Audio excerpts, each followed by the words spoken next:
नमस्कार आप सभी लोगों को। Good morning all of you. और करंट अफेयर के लिए जैसे मैंने बोला कि आपको डेली क्लास मिल जाएगी 10 से 15 मिनट की। अब कम से कम तो 10 से 5 क्वेश्चन तो पर डे हम उसमें देते ही देते हैं। कभी कभी क्वेश्चन के साथ व्याख्या भी दे देते हैं जिससे आप पढ़ लो। कुछ ज्यादा लगे उसको काट पीट करके अपना अपने अकॉर्डिंग अपना नोट्स बना लीजिए। और सभी लोग एक दूसरे को थोड़ा सा शेयर भी कर सकते हैं, जुड़ने का प्रयास करिए। थोड़ा सा चैनल भी बढ़ेगा तो हम चाह रहे हैं चैनल थोड़ा बढ़े तो फिर हम कुछ बैच का प्लान करें अच्छे अच्छे। तो अच्छे बैच मतलब जैसे इन द सेंस कि आपको नॉलेज पूर्ण पढ़ाई मिलनी चाहिए। जैसे पढ़ाई लिखाई को ढंग से पढ़ाता है नहीं तो जाहिर सी बात समस्या तो एज इट इज बनी रहेगी, बट अगर ढंग से कोई आपको पढ़ाएगा तो उसका फायदा मिलेगा। चलो देख लो करंट अफेयर फटाफट। ठीक है, करंट अफेयर की बात कर रहे हैं हम लोग 6 जनवरी 2025 की। वैसे भी जाहिर सी बात है 7 जनवरी की न्यूज आपको 8 को ही मिलेगी। 6 जनवरी की न्यूज आपको जाहिर सी बात है वो कहीं ना कहीं 6-7 को ही मिलेगी। भाई कोई घटना 6 को हो रही तो 7 को छपेगी ना पेपर में, या शाम तक मिल जाएगी। क्वेश्चन क्या है, अभी हाल ही में कृषि में डिजिटल क्रांति लाने के लिए प्रोजेक्ट विस्तार किसने शुरू किया है? तो एक तो इसमें भूमिका किसकी रहेगी? कृषि मंत्रालय की रहेगी, एग्रीकल्चर मिनिस्ट्री की, ये ध्यान रखेंगे। तो पहला क्वेश्चन आप लोगों से ये है कि कृषि मंत्री कौन है? मध्य प्रदेश के पूर्व सीएम शिवराज सिंह चौहान, इसको नहीं भूलेंगे हम लोग। शिवराज सिंह चौहान, ये नहीं भूलना है हमको, ठीक है। ये मध्य प्रदेश के सीएम रहे हैं और एग्रीकल्चर मिनिस्टर भी बने हैं, ठीक है। एक बात ये हो गई। अब क्या है प्रोजेक्ट विस्तार, तो इसका आंसर हो जाएगा आईआईटी मद्रास। एक बार आप लोग भी ट्राई कर लीजिएगा कि क्या ऐसे क्वेश्चन आपने पढ़े हैं। हो सकता है किसी प्लेटफॉर्म ने भी पढ़ाया हो, क्योंकि जो चीजें कॉमन होगी वो हम क्या सब वही पढ़ाएंगे। भाई अखबार में जो छपता है, अखबार पे अधिकार तो सबका है, जितने लोग रीडर हैं सबका अधिकार है। किताबों पर सबका अधिकार है, सब लोग पढ़े सब लोग पढ़ाएं। ऐसा कौन सा देश का व्यक्ति है जो पीएम मोदी बजाय किसी और को पढ़ा दे? चलो ये बात हो गई। व्याख्या देख लीजिए इसकी। यहां आपको एक चीज और मतलब गौर करनी है कि जो विस्तार है उसका क्या मतलब। Government of India is implementing A pilot project. एक पायलट के तौर पे प्रोजेक्ट मतलब स्टार्ट किया है जिसका नाम है विस्तार। फुल फॉर्म क्या है? Virtually integrated system to access agriculture resources to improve the efficiency and effectiveness of the agriculture extension system through digitalization. मतलब कहने का है कि आज के टाइम में जैसे इंडस्ट्रियल रिवोल्यूशन हो रहे हैं, एग्रीकल्चर में भी कहीं ना कहीं एक डिजिटल मूवमेंट होना चाहिए। तो एक प्रोजेक्ट विस्तार लॉन्च किया है agriculture ministry with the cooperation of IIT Madras, और ये विस्तार का फुल फॉर्म है। ये पॉइंट यहीं पर कंप्लीट है, इसके आगे बढ़ जाएंगे। नंबर 2 पॉइंट आज हमने क्वेश्चन वाइज करके आपको दे दिया है मैटर, इसको पढ़ लीजिएगा। क्या लिखा है, अभी हाल ही में कौन सा पड़ोसी देश संयुक्त राष्ट्र सुरक्षा परिषद का अस्थायी सदस्य बना है? ठीक है। In which of the following neighbourhood country become member of UNSC as a temporary. तो मतलब कहने का यहां क्या हो जाएगा, इसका आंसर हो जाएगा पाकिस्तान, ठीक है। और इंडिया तो खैर पहले ही बन चुका है। तो लिखा है 1 जनवरी 2025 को 5 देश संयुक्त राष्ट्र मतलब सुरक्षा परिषद में अस्थायी सदस्य बने हैं। एक पाकिस्तान है, सोमालिया है, पनामा, डेनमार्क और ग्रीस। और इनका कार्यकाल कितना? 2 वर्ष रहेगा। अब बात करते हैं अगर इंडिया की, तो इंडिया मेंबर रहा तो है 2021 और 22 में रहा इंडिया मेंबर। इंडिया 8 बार मेंबर बन चुका है किसका? यूएनएससी का। लेकिन कैसा? टेम्परेरी बन चुका है ना, परमानेंट नहीं। सबको पता है कि यूएनएससी जो है ये यूएनओ का एक अंग है। इसमें मेंबर 15 होते हैं, 5 परमानेंट है जिसको P5 कहते हैं, और 10 टेम्परेरी है जिनको अस्थायी कहते हैं। ये 2-2 साल के लिए आते हैं। जो परमानेंट हैं वो तो परमानेंट रहेंगे, उन्हें कोई हटाने बढ़ाने वाला है नहीं। वो 5 के 5 हैं, और आज से नहीं 1945 से 5 ही। अब पता नहीं कब तक आगे 5 रहेंगे। कई बार प्रयास तो कर लिया गया 5 से 10 हो जाए, 11 हो जाए, लेकिन आज तक हो नहीं पाए। सब एक दूसरे की टांग खींचते हैं, ठीक है। चलो पॉइंट क्लियर है। क्वेश्चन नंबर 3 देखो। इसमें देखिए ये क्लास जो करंट की, इसमें हम 1 मिनट भी आपका बर्बाद नहीं होने देंगे। 10 मिनट मतलब 10 मिनट, ठीक। इसके बाद क्या है, इसी क्वेश्चन को हम ड्रामा करके बड़ा करें, फायदा क्या। अभी हाल ही में भारत का कौन सा शहर है जो विश्व का पहला ऊर्जा साक्षर शहर बनने के लिए जलवायु मिशन शुरू किया है? ऑप्शन है जयपुर है, इंदौर है, वाराणसी है, सूरत है। राइट आंसर इंदौर है। और इसके बाद कुछ ऐसा पढ़ने की नीड है नहीं। इंदौर के बारे में आप जानते हैं भारत का सबसे स्वच्छ सिटी आता है। इंदौर पड़ता कहाँ है? मध्य प्रदेश में पड़ता है। इंदौर में 1 जनवरी 2025 से एक नया नियम लागू हुआ है कि भीख देना और लेना दोनों अपराध होंगे वहां।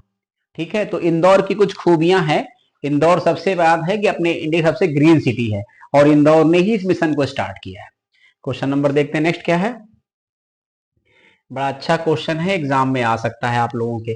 कह रहे इसरो, इसरो मतलब Indian space research organisation 1969 and headquarter is Bangalore. और इसके हेड कौन हो जाएंगे? इसके हेड का नाम है एस सोमनाथ। ये हम आपको बता दे रहे हैं, हो सकता है आपको पता भी हो कि इसरो के चेयरमैन कौन। 100वां अपना मिशन लॉन्च करेगा किसकी मदद से? LLVM, SSLV, PSLV, GSLV, ये ऑप्शन कुछ भी हो, ये दोनों है। इसमें सही आंसर GSLV है। इसका मतलब होता है जियो सिंक्रोनस, ठीक है, पोलर सैटेलाइट लॉन्च व्हीकल हो जाएगा, और एक ये वाला हो जाएगा। इसका फुल फॉर्म लिखा है, ये देखो मैंने लिख दिया फुल फॉर्म भी। आप कभी कभी एग्जाम में फुल फॉर्म वगैरह आ जाता है, क्या लिखा है? Geosynchronous satellite launch vehicle, GSLV is a class of expendable launch systems operated by the Indian space research Organisation ISRO. इसके द्वारा ये प्रयास किया जाएगा। राइट, हो गई बात। चंद्रयान प्रथम, सेकंड, थर्ड एंड फोर्थ, सोमयान, सूर्ययान, बहुत सारे मिशन चल रहे हैं, सबको पढ़ के रखो, एग्जाम में आएंगे क्वेश्चन।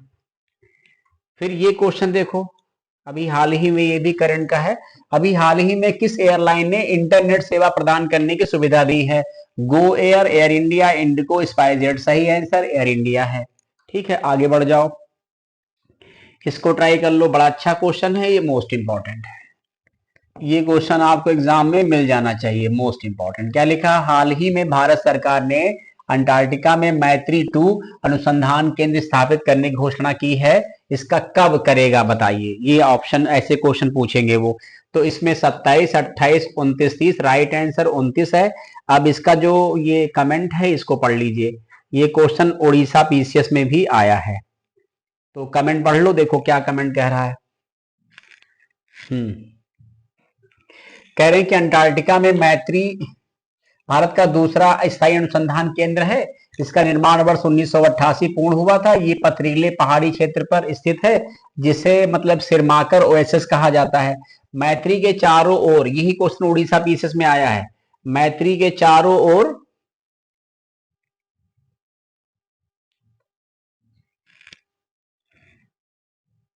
मैत्री के चारों ओर एक मीठे पानी की झील भी बनाई गई है, जिसे प्रियदर्शनी झील के नाम से जाना जाता है। ये क्वेश्चन उड़ीसा PCS में आया है। ठीक है, ध्यान रखेंगे आप लोग कि प्रियदर्शनी झील कहां पर बनाई जाने की बात कही जा रही, तो अंटार्कटिका पे और आर्कटिक पे ध्यान रखेंगे। तो वैसे हमारे जो रिसर्च अनुसंधान केंद्र हैं वो 3 हैं। ठीक, एक पहली बंद हो चुका है, साउथ गंगोत्री। ठीक, बाकी ये मैंने पढ़ाया होगा, तो एक बार आप लोग पढ़ लीजिएगा अपनी कॉपी खोल के। अगला क्वेश्चन है, हाल ही में राष्ट्रीय पक्षी दिवस कब मनाया गया? 3 जनवरी, 4 जनवरी, 5 और 6। तो राइट आंसर क्या हो जाएगा? 5 जनवरी। ठीक, 4 जनवरी को विश्व ब्रेल लिपि दिवस मनाया गया। तो ऐसे क्वेश्चन देखिए आपके एग्जाम में आ जाते हैं, दिवस वगैरह आप लोग ऑलरेडी पढ़ के बैठा करो, तैयारी हो जाएगी ना। अगला क्वेश्चन देख लो आप लोग। अगला क्वेश्चन क्या कह रहा है? क्वेश्चन ये है कि अभी हाल ही में किस राज्य सरकार ने प्रधानमंत्री फसल बीमा योजना में शामिल होने से इनकार कर दिया है? पश्चिम बंगाल है, हिमाचल है, झारखंड है, तमिलनाडु। हमने ज्यादातर सब नॉन BJP गवर्नमेंट के ऑप्शन दिए हैं, पेपर वाले हो सकता है ऐसा ना भी करें। तो इसका राइट आंसर पश्चिम बंगाल की मुख्यमंत्री ममता बनर्जी हैं, और इस समय वो देश की एकमात्र महिला CM, सॉरी एकमात्र राज्य की महिला CM है, क्योंकि दिल्ली में भी महिला CM आतिशी है, आतिशी मारलेना सिंह। ठीक है, चलो थोड़ी सी व्याख्या देख लो इसकी, क्यों मना किया, क्या रीजन है। एक तो कभी कभी उनका केंद्र सरकार से टकराव हो जाता है। प्रधानमंत्री फसल बीमा योजना को लागू करने से पश्चिम बंगाल सरकार ने मना कर दिया। उसने कहा कि हमारे यहाँ पहले से ही मुख्यमंत्री कृषक बंधु योजना लागू है, तो हम इसकी कोई नीड नहीं समझते केंद्र की स्कीम को लागू करना। ममता बनर्जी का कभी कभी ये जो है देखने को मिला है टकराव।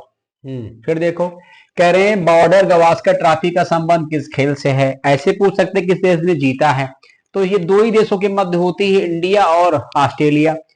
इसका संबंध किससे है? तो क्रिकेट से है। बॉर्डर गवास्कर ट्रॉफी ऑस्ट्रेलिया ने जीती है भारत को जो है तो हरा करके, लेकिन इसमें सबसे ज्यादा चर्चा जो किसकी, बुमराह की है। अब बुमराह अगर थोड़ा सा चोटिल ना होता तो उनके लिए प्रॉब्लम हो जाती।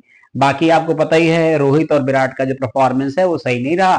वो सवाल या क्वेश्चन बहुत सारे खड़े हो रहे हैं कि अब गौतम गंभीर साहब कोच हैं, सोचे क्या करना पड़ेगा, वही लोग बताएं। ये भी क्वेश्चन मोस्ट इंपॉर्टेंट है, इसको पढ़ लीजिएगा आप लोग। देखो क्या लिखा है कि मेट्रो कनेक्टिविटी के मामले में भारत विश्व में कौन से स्थान पर है। पहला है, दूसरा है, तीसरा है, चौथा। तो राइट आंसर तीसरा है। इसकी व्याख्या पढ़ लो। Bharat metro rail network 1000 kilometre का हो गया है। इतने बड़े नेटवर्क के साथ भारत का स्थान चीन और अमेरिका के बाद तीसरे स्थान पर आता है। तो पहले पे चाइना, दूसरे पे अमेरिका, नंबर थर्ड पे इंडिया हो गया, क्योंकि 1000 किलोमीटर का हमने सफर तय कर लिया है ना। और आगे थोड़ी कुछ बातें और पढ़ लो आप सब लोग रेलवे संबंधित ना। उत्तर रेलवे भारतीय रेलवे का सबसे बड़ा जोन है। ये लगभग 6807 किलोमीटर में फैला है। इसकी स्थापना 1952 में हुई थी।